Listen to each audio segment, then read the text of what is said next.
Green Earth Volunteers is one of the 3 earliest NGOs in China, and we call ourselves NGO of journalists that advocates environmental protection and civil society. We have 4 major areas of interest, including climate change, river protection, corporate environmental governance, and the low carbon society. Can you give me a feel for the sort of state of environmental journalism in China? Is environmental journalism thriving? I think it's well alive, and it's developing very quickly, actually, compared with many other countries. Do environmental journalists in China have reasonable freedom to operate? Yes, I think so. So far as environmental protection is concerned, we have full freedom to report about what we see, what we would like the public to know. For journalists in China, do you feel like there is enough knowledge of the science of climate change? Is that an issue for you? I think it's an issue for me, yes, and as well as for many other journalists, because climate change is just more than emission. It has many different dimensions, and so far we have not been able to understand them all. How prominent is climate change as an issue in China, both amongst kind of politicians and decision makers, but also the public? Okay, I think climate change has become a really hot issue in China from the government, media, and the public side. The government has organized a committee consisting of more than 20 departments, and all important departments within the government. And the media have been receiving frequent training on how to report climate change properly. And the public is also very aware of the climate change. What do you see as the real headline issues in climate change in China? I think water is the area that is most seriously impacted by climate change.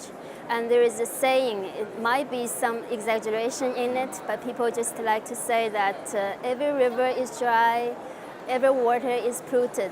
So water pollution and a water shortage is a very serious problem. And I also think that it's the common issue we are facing all over the world.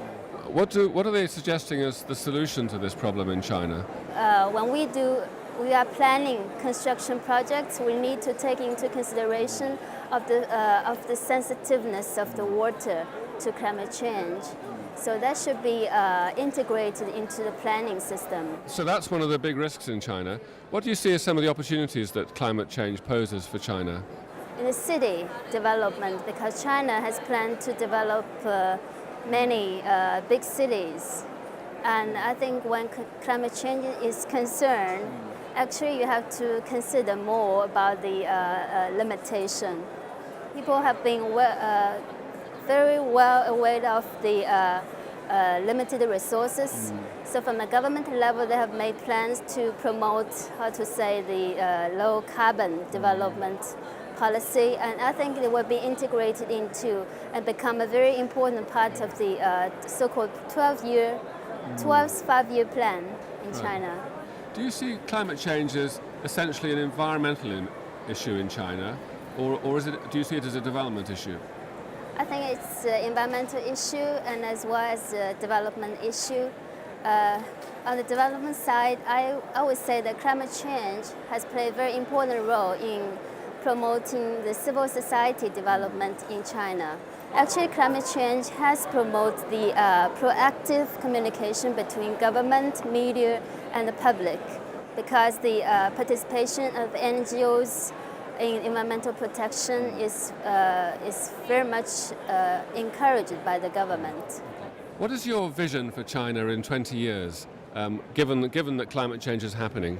Are you optimistic, or are you concerned?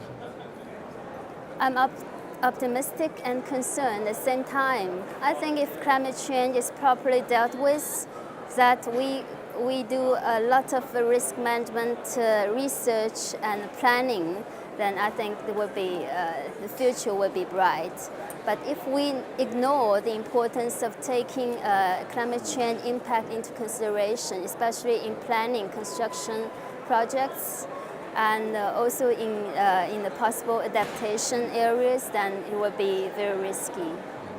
Thank you very much, Edith. It's been very nice talking to you. Thank you.